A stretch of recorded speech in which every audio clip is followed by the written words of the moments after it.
Nesta sexta-feira é celebrado o Dia Mundial de Combate ao Câncer, doença que registra mais de 500 mil casos novos a cada ano no Brasil.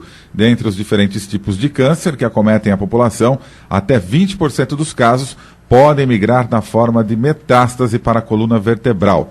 Para falar sobre este assunto, eu converso agora com o Dr. Alexandre Elias, que é médico neurocirurgião especialista em coluna pela Unifesp e membro da Sociedade Brasileira de Coluna Vertebral. Dr. Alexandre, hoje nós lembramos do Dia Mundial de Combate ao Câncer e um alerta que é feito sobre os tumores de coluna. A gente observa que ele atinge 20% dos casos, ou melhor, em até 20% dos casos, esse câncer pode migrar na forma de metástase para a coluna vertebral, é isso mesmo? Isso, como que funciona isso? Você tem um câncer, uma lesão maligna em algum lugar do corpo, e você pode ter a migração dessas células, normalmente por via hematogênica, pelo sangue. E uma vez que ela migra até a coluna, esse tumor ele cresce ali formando uma metástase. Então, isso é a metástase vertebral, que é uma situação bastante comum, como você disse, até 20% dos casos.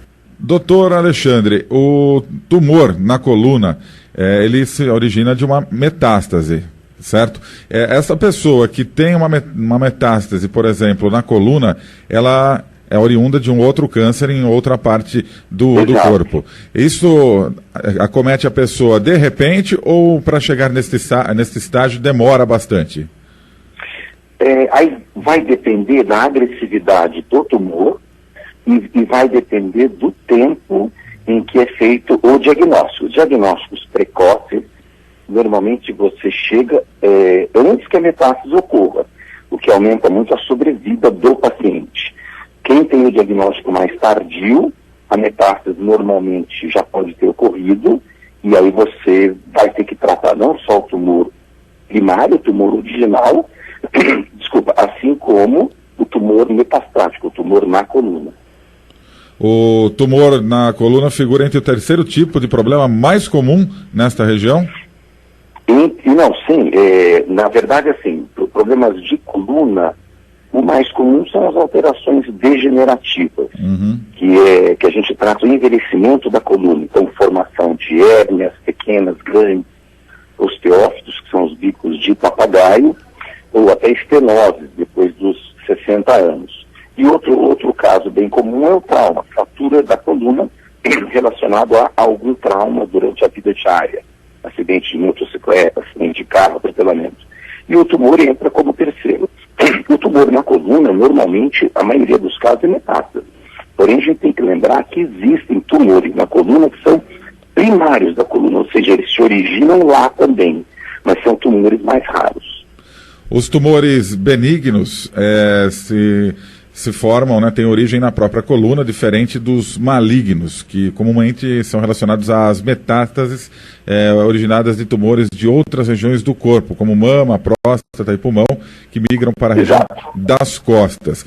Como os sintomas do tumor, por exemplo, nas costas, se confundem com os de outras doenças? Como saber sobre isso e o que fazer?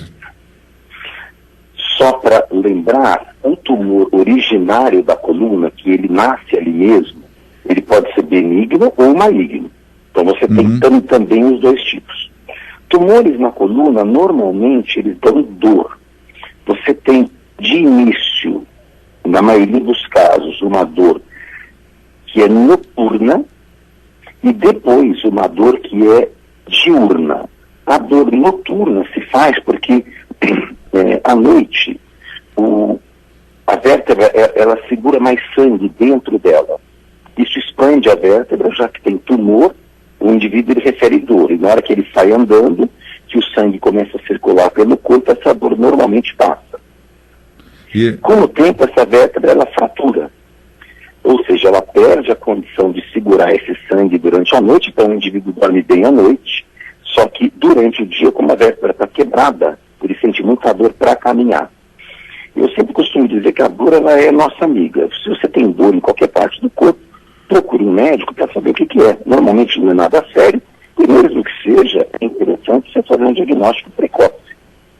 E esse diagnóstico da doença só pode ser confirmado por exames de imagem, raio-x, tomografia, ressonância magnética, dessa maneira. Exato. Na verdade, durante a consulta, você já pode ter alguma suspeita se o indivíduo é um indivíduo idoso, está perdendo peso, está com algum grau de anemia, você já pressupõe que tem um risco maior do que o normal de ter algum tumor maligno. E aí você faz exames de imagem, que são exames de raio-x, tomografia e ressonância. Cada um serve para obter uma informação. Hoje em dia o pessoal acha que o raio-x é obsoleto, mas não é. Raio-x em cirurgia de coluna ainda é muito importante. E em casos mais graves, o tratamento é feito de que maneira? Por exemplo, se a pessoa descobre que tem uma metástase na vértebra, na região da coluna, o tratamento é feito de que maneira? O tratamento ele visa melhorar a dor do paciente e evitar risco neurológico. Por exemplo, tem pacientes que têm só dor e outros que estão perdendo o movimento da perna ou do braço. E esses pacientes que estão perdendo o movimento normalmente são operados. Hoje em dia, com o sistema que a gente tem de reconstruir a coluna com parafuso, haste, você consegue operar um indivíduo desse e pôr ele para andar no dia seguinte. Porém, nos casos de metástase, você sempre leva em consideração como é que está a saúde do indivíduo. Se o paciente está muito debilitado e a doença está numa fase que a gente chama de terminal, muitas vezes ele não tem indicação de cirurgia porque ele está muito próximo do óbito. Mas por isso que é importante o diagnóstico precoce, porque você pode tratar e oferecer benefícios para esse paciente. Ou seja, então é importante que as pessoas que estejam com alguns sintomas, que sintam dores, por exemplo, procurem um médico, procurem realmente realizar o diagnóstico o mais breve possível para evitar um problema maior futuro. Exato. A dor, por mais desagradável que seja, ela te auxilia a saber que algo está errado e você procura ajuda. A dor é como se fosse um alarme do próprio organismo, né? Não, mas é exatamente isso, Rafael. Tá certo. Doutor Alexandre Elias, mais alguma recomendação, algo que seria importante a gente destacar no dia de hoje? Não, só ficar atento a esses sintomas para efeitos da coluna, mas como a saúde em geral, ficar atento, fazer seus exames periódicos, seus exames precoces, tentar ter a vida o mais saudável possível, com uma atividade física de rotina, um peso um pouco mais adequado, e você dessa forma